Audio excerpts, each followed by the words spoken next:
In the news this morning, a stiff sentence in the trial of accused hijacker Mohammed Hamadi. Student protests in China grow to enormous proportions, and the man at the helm denies the skipper of the Exxon Valdez was drunk. In sports, Phoenix wins their series against Golden State, and the Knicks hang on against the Bulls. Another day of severe weather and possible flooding in the nation's midsection, and Alan Abelson looks at a legal decision that makes it even tougher to sue one's broker. I'm Deborah Norville, and today is Wednesday, May 17th. This is NBC News at Sunrise with Deborah Norville. Good morning. The story from Beijing this morning is not the conclusion of the first Soviet-Chinese summit in a generation, or that for the first time in 30 years, the world's two biggest communist countries have agreed to normalize relations. Instead, the big story is the huge demonstrations for democracy in the heart of the Chinese capital, which have now grown to at least 1 million people today and have turned the Soviet-Chinese meetings into a summit under siege. The latest now from NBC's Keith Miller in Beijing. At no time since China became communist has the government allowed dissent to reach such threatening proportions. Hundreds of thousands of people packed into Tiananmen Square to support hunger strikers demanding a dialogue with the government. Exhausted and sick from 5 days without food, some 300 students have been hospitalized. But there are thousands more to take their place. Across the square in the Great Hall of the People, visiting Soviet leader Mikhail Gorbachev assumed his role as patron of socialist reform. It is difficult, he said, and not always smooth, but radical reform is necessary. It was a clear message to his host that greater political reform must accompany the economic changes in China. If striking students were looking for a lesson, Gorbachev gave them one. It takes time, he said, seeming to plead for patience from the people. Instead, the protest has spread to more than half a dozen cities across the country. Clearly, there is a domestic political crisis in China, and any resolution will require major concessions from the government or suffocating repression. Keith Miller, NBC News, Beijing. And Keith Miller is not far from Tiananmen Square in Beijing this morning. Keith, what kinds of changes beyond the comments that Mikhail Gorbachev has made has this protest had on the Soviet-Chinese summit? Well, it certainly overshadowed it and diminished its importance as well. The Chinese leadership is highly embarrassed at this sign of civil unrest, a lot of it occurring because of reform. So there's a lot of embarrassment and also a lot of confusion over how to end it. We're told there's a leadership struggle now within the Communist Party of China, and how that comes out will determine how this ends in Tiananmen Square and beyond. Has there been any talk of any kind of forceful put down of this protest, perhaps after Mr. Gorbachev leaves China? There has not been talk of it, but certainly there's always speculation. This is a communist country that has never allowed dissent before. It has arrested people, jailed people, deported them, and executed them for having views other than that of the government. So far, it has been highly restrained in its dealings with the protesters, and presumably it will remain that way at least until Gorbachev leaves the country. All right. Keith Miller in Beijing. Thank you. And while Soviet-Chinese relations are warming, there is a definite chill to Moscow's relations with this country, at least when it comes to guns for Nicaragua. Mikhail Gorbachev says that he is going to stop arming the Sandinistas. But American officials are skeptical, claiming they detect no slowdown in military shipments. The Nicaraguans are skeptical as well. Spokesmen in Managua say they've heard nothing about a cutoff in Soviet military aid. American dependents that are leaving Panama say the situation in that country is bad and getting worse. The first plane load of Americans, mostly wives and children of U.S. servicemen in Panama, arrived last night in Charleston, South Carolina. A second flight is scheduled later today. The Defense Department says there is no emergency in Panama. It describes the evacuations as a precautionary measure. In Lebanon this morning, the search is on for 2 West Germans kidnapped yesterday by Muslim gunmen near the port city of Sidon. A third hostage escaped. It is still not clear if there is a connection between these kidnappings and a guilty verdict handed down this morning by a West German court against a Lebanese terrorist charged with the 1985 hijacking of a TWA jet. NBC's Dennis Murphy is in Frankfurt this morning with more on the trial of Mohammed Hamadi. Good morning, Dennis. Good morning, Deborah. Hamadi got the maximum sentence allowed, life in prison. Guilty of air piracy, guilty of murder. It has been a politically explosive trial. The verdict was handed down in the Frankfurt prison where Hamadi was tried. The 24-year-old Lebanese stood passively behind bulletproof glass as the sentence was read in a courtroom built just for his trial. They're about to shoot a passenger. They just shot a passenger to the right. Hamadi admitted taking part in the hijacking, but denied killing U.S. Navy diver Robert Steedham. Hamadi said his accomplice, still a fugitive, was the murderer. TWA Captain John Testrake and other former hostages testified about Hamadi's brutal beating of passengers. Testrake said Hamadi seemed to enjoy the torture, but no witness could say Hamadi pulled the trigger. The parents of Robert Steedham came to the courtroom this morning for the reading of the sentence. They attended every session of more than 10 months of trial, listening quietly to testimony about their son's agonizing death. Some of the TWA hostages who testified here have expressed concern in the past about making the sentence stick. They don't want Hamadi bartered away in any future hostage deal. Deborah? Dennis, thank you. Other news this morning, there is more rain in the forecast today for Texas, where parts of the state are already underwater. Gainesville, Texas, about 60 miles north of Dallas, was among the hardest hit. High water swamped streets and forced the evacuation of about 150 houses. Even animals at the local zoo had to scramble to reach higher ground. And in sports news, the team that's made one of the biggest turnarounds in basketball, the Phoenix Suns, moves to the next stage of the NBA playoffs and a near no-hitter for Pirates rookie Randy Kramer. Sports is next.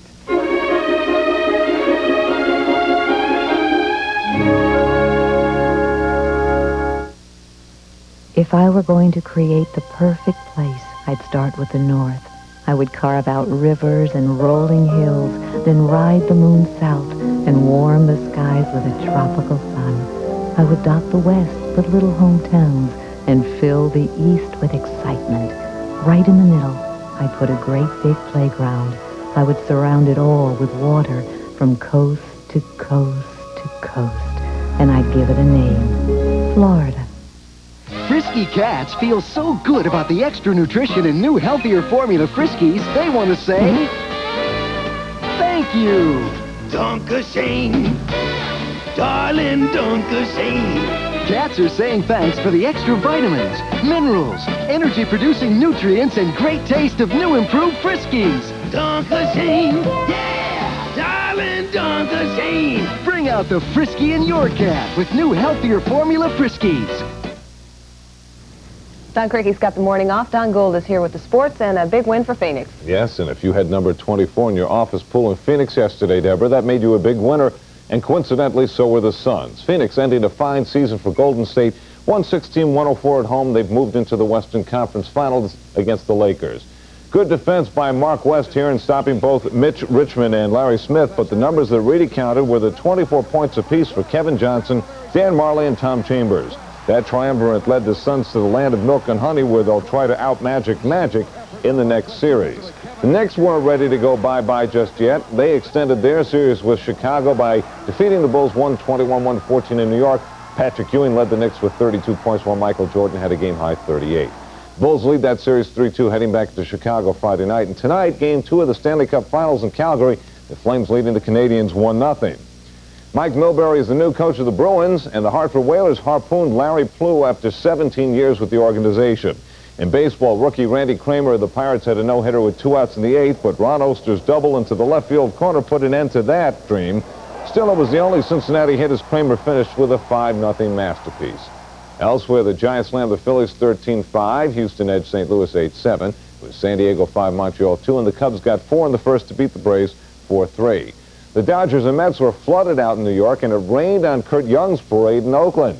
The A's and Yankees were tied at 1-1 when Steve Balboni delivered a 2-run shot over the left field wall, giving New York a 3-2 victory and handing Clay Parker his first Major League win. Toronto was even more impressive, overcoming a 6-0 deficit and beating Cleveland 7-6. Kansas City knocked off Minnesota 8-1. It was Detroit 9, Chicago 7. And Seattle, Ken Griffey Jr.'s 2-run homer as a pinch hitter in the bottom of the 8th helped the Mariners pass the Brewers 6-5. Milwaukee had a 4-0 lead in that one. And while Baltimore was rained out in Texas, it was nice in Anaheim.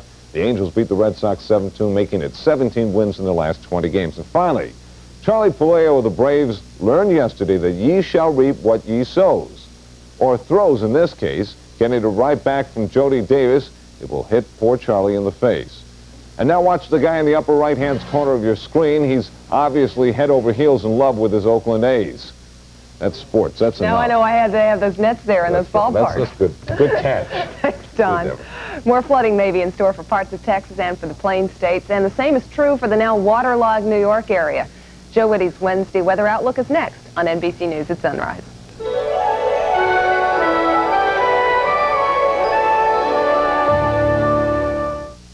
Now I have more reason to get into hot water. More moisturizers in Calgon Moisturizing Foam Bath. More moisturizers for soft, smooth skin. More reason to let new Calgon take you away. This man takes vacations for a living. Don't let him take yours. So don't carry cash. Carry American Express traveler's checks. Don't leave home without them. You probably noticed I haven't been running all that well lately. Mileage is down, no power. Well, look at this.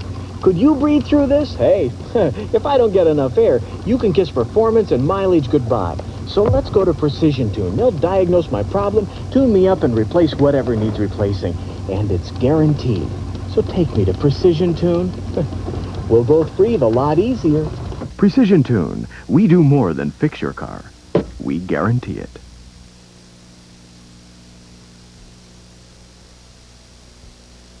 Information about asthma, emphysema, and other lung diseases is right at your fingertips. Call the specially trained nurse at LungLine, a free telephone service of the National Jewish Center for Immunology and Respiratory Medicine in Denver. That's toll-free, 1-800-222-LUNG. Racers are prepared for danger. The probability is there. You don't even start a race car without your seatbelt on.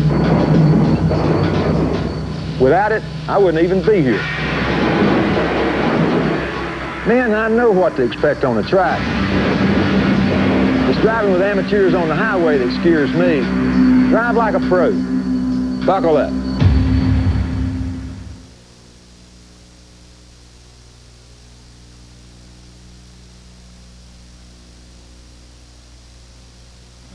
Former Philippine President Ferdinand Marcos has taken a turn for the worse. Marcos this morning is in the intensive care unit of a Honolulu hospital where he reportedly is in critical condition with pneumonia. Last month, federal prosecutors decided Marcos was too ill to stand trial on charges that he and his wife stole more than $100 million from the Philippine Treasury.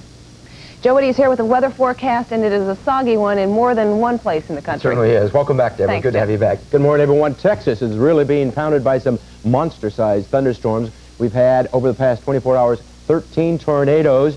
Hail 4 inches in diameter hit Shamrock, Texas. And that jet stream pattern over Texas this morning is one perfect for producing more severe thunderstorms and tornadoes. At this hour, tornado watches are posted in the box area shown on the Texas map. East Texas has a high risk later today that severe thunderstorms and tornadoes will move in during the course of the day. So Texas is definitely under the gun today. Keep a sharp weather eye there. Parts of Oklahoma, Arkansas, and Louisiana will also be hit by some strong thunderstorms, so keep a weather eye there. In the Northeast, New York City, one more wet day, more flooding rains. The Great Lakes, the Southwest, beautiful sunny skies, and rains move into what has been a very dry Northwest. That's the national weather. Now here's what's happening in your neighborhood. Oh, places like Atlanta, nice, 82 degrees. Miami, hot at 92. Look at Minneapolis, 82 degrees. And Phoenix, up to 86 degrees. And coming up next, a look at possible air travel delays on this stormy Wednesday. Deborah. All right, Joe, thanks a lot. News continues in just a moment. You're watching NBC News at Sunrise.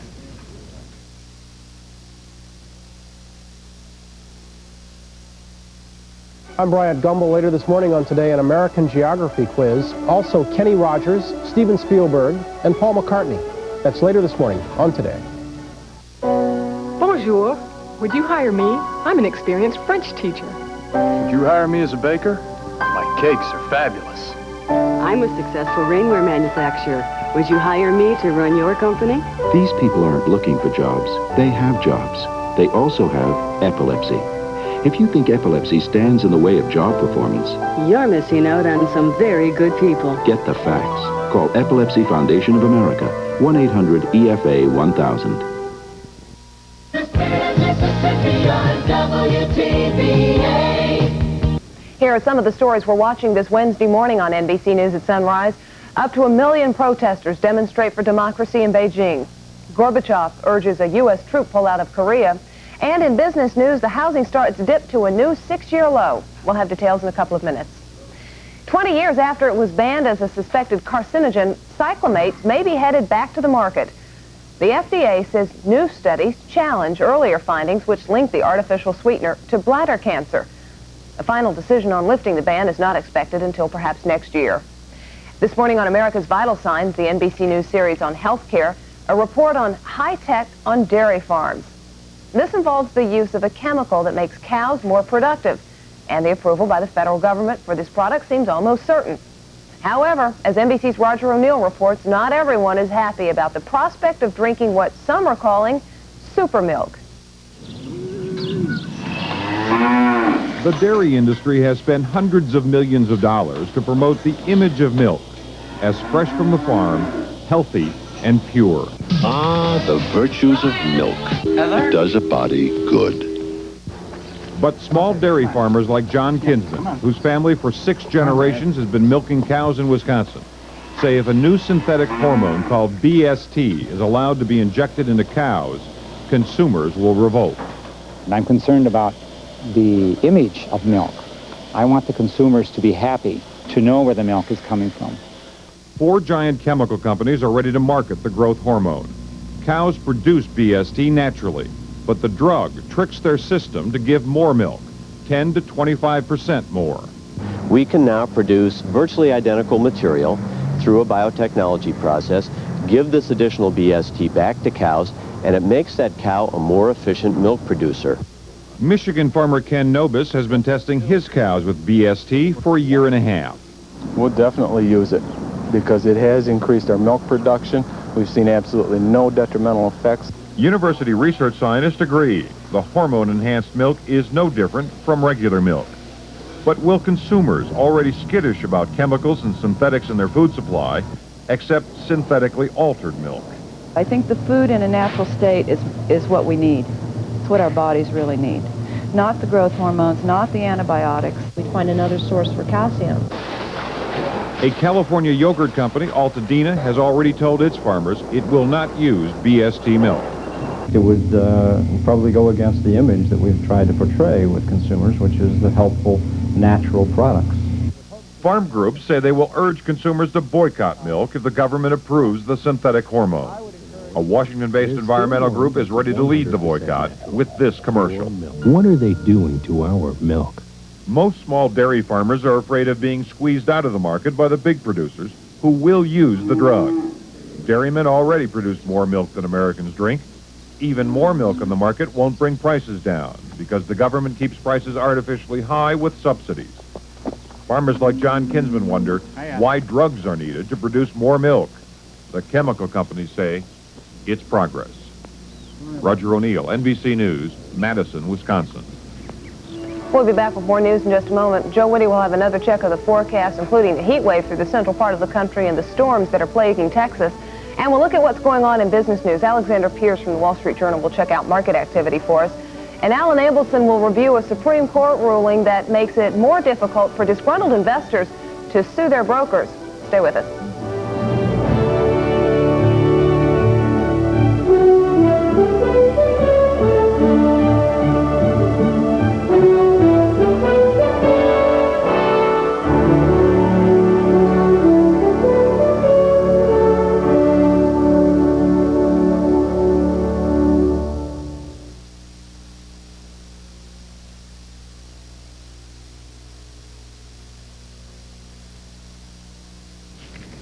Topping our news this morning, the large protest in communist China's history, the largest ever.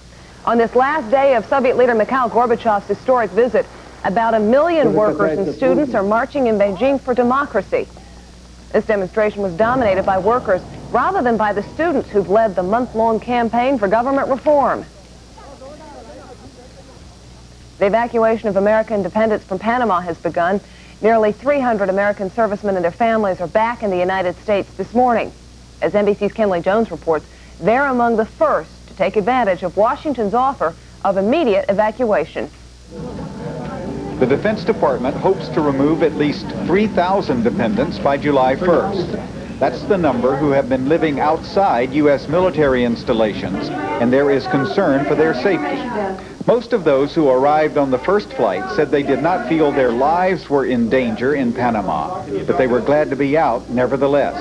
I'm glad to be home. I wasn't scared. I was worried. That was all, just worried.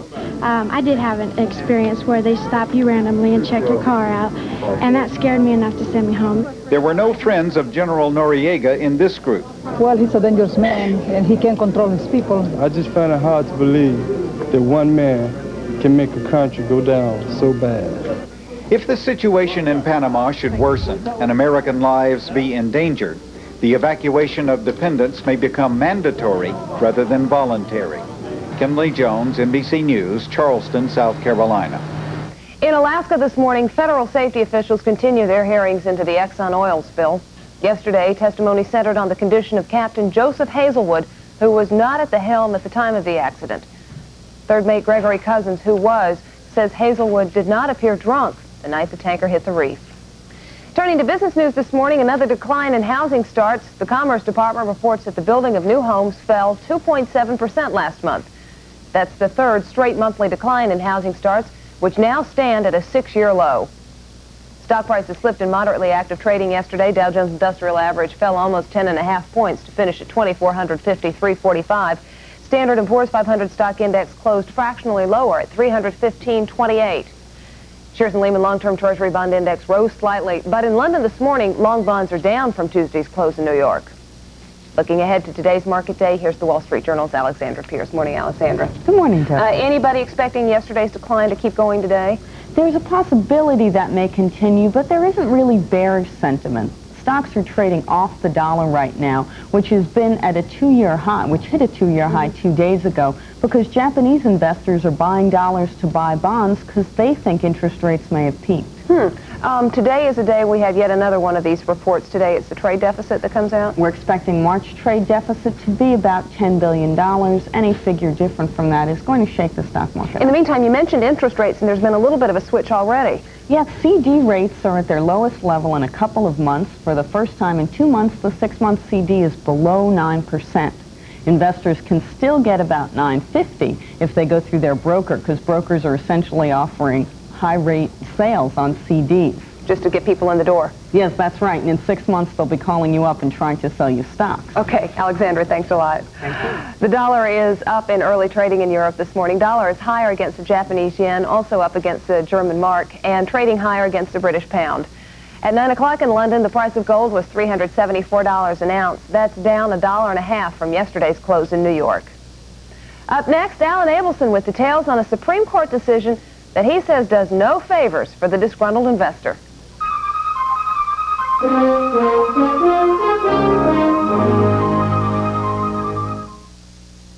What's fair is fair. And frankly, Bryce Pfister is the fairest faucet of them all. Starting with the fabulous finishes they offer outside, right down to the feat of engineering that's inside. The quality is formidable, thanks to a heart of solid brass. And another fine feature is how affordable it is. So find yourself a Price Pfister, the fabulous faucet with a funny name. Have you ever wondered what a baggage handler might take on vacation? What everyone should take. Samsonite's glutton for punishment. There's an enemy in your car's engine, heat. That's why you need the special quality of Pennzoil motor oil. Pennzoil has superior breakdown resistance to protect your engine. Conquer the enemy heat with the world-class protection of Pennzoil.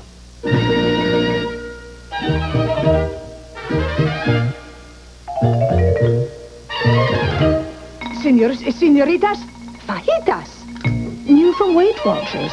Que bueno! If you think being out of the house means being out of touch, you don't know Uniden. I've told you before, this is a great cordless phone.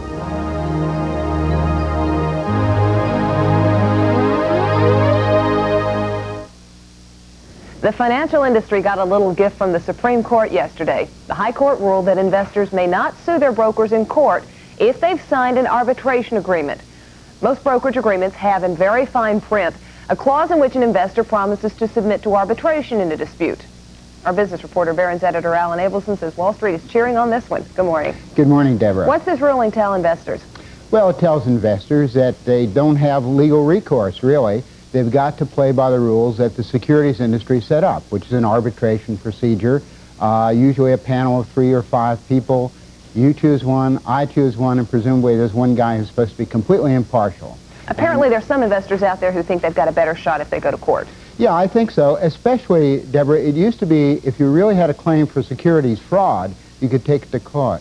But unfortunately, this Supreme Court ruling just throws that out. You know, there was a ruling in 1953 by an earlier court which said you could sue for securities fraud. Apparently, this particular court feels arbitration is good enough. What the court is saying is that, hey, you investors signed this agreement, you've got to stick to your word. That's pretty much it. And of course, most people don't even read what they sign. And they're also bewildered, I think, by an arbitration procedure. It isn't like a courtroom. A lot of them don't even know enough to take a lawyer, which they certainly should. And if you take a lawyer, well, how do you find a lawyer, first of all, to handle one of these for you? The main thing is, you know, most people have in-laws, I suppose, who can't find cases otherwise.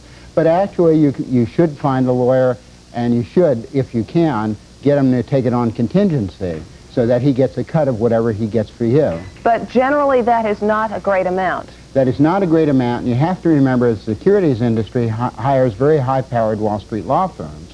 So I think the deck is a little stacked. They've introduced some new rules that are supposed to make it fairer, but I don't think people are going to feel that it's a fair system. Obviously, nobody gets into a relationship with a broker with the intention that down the road I'm going to have to sue you. No. But could you enter an agreement without signing the clause about arbitration? Is there a brokerage firm anywhere that'll do that? If you can find them, I'd love to see them, and so would a lot of other people. No broker in his right mind, and of course that's arguable how many are, but no broker in his right mind is going to, I think, allow that kind of relationship to exist. And Alan, what is your phone number so all these brokers can call you? I'll be out of town for the rest of the month. Okay, well, you will be here tomorrow. We'll talk to you then. Thanks, Alan. Joe Woody's back with us with another check of the weather and a look at those big storms down in Texas. Joe? Travel in Texas is going to be tough today. Tornado watches are posted for nearly half the state, and I expect more storms today. Expect lots of airport delays in Texas as pilots and air controllers try to avoid those potential severe downbursts created by these storms. In the Northeast, we have rain delays likely at New York and Boston, especially this morning. The Great Lakes will be sunny, but in the Northwest, rain moves into Seattle this afternoon. San Francisco and Los Angeles will see afternoon sun with highs in the 70s. Denver 67 with a risk of showers, and travel with care in Texas. Deborah. All right, Joe, thanks a lot. And that's our latest look at news from NBC News at Sunrise for a Wednesday morning. I'm Deborah Norville. Thank you for watching. And my thanks also to Mary Alice Williams and John Palmer, who sat in for me while I was away on assignment. Appreciate it. We hope you have a good day and that you'll be with us again tomorrow morning. We'll see you then.